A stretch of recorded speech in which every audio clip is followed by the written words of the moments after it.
My name is Mike Calway-Fagen. I'm from Nashville, Tennessee, and I've been here since early May and will complete my residency July 31st. My work is always sort of centered around the same, I won't even say interests, but like the same sort of quest.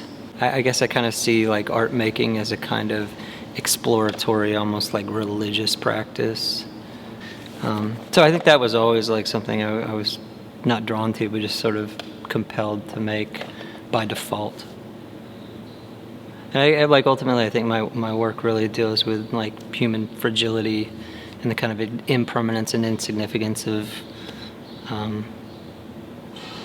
us.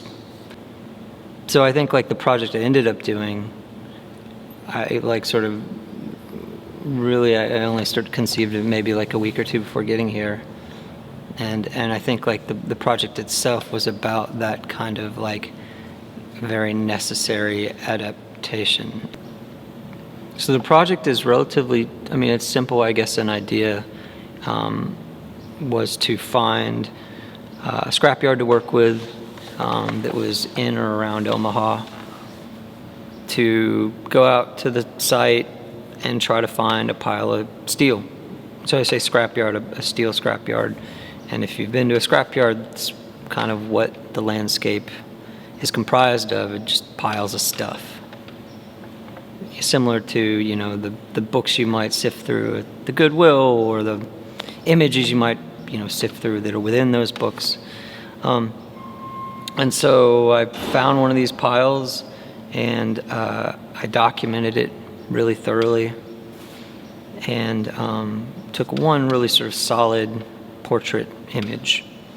So then I purchased the entire pile, trucked it back here, and I've been using the documentation to reconstruct this pile piece by piece, you know, as close as I can to replicate the original pile.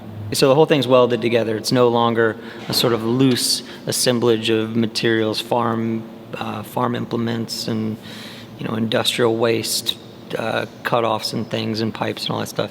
It's now one sort of fixed monumental entity, I guess. They had all these different jobs and titles, and they now, you know, at the scrapyard they sort of momentarily coexist, but then they sort of depart and go on their, you know, their separate ways to become other things. And I mean, just for a moment now, there's sort of this fixed monument.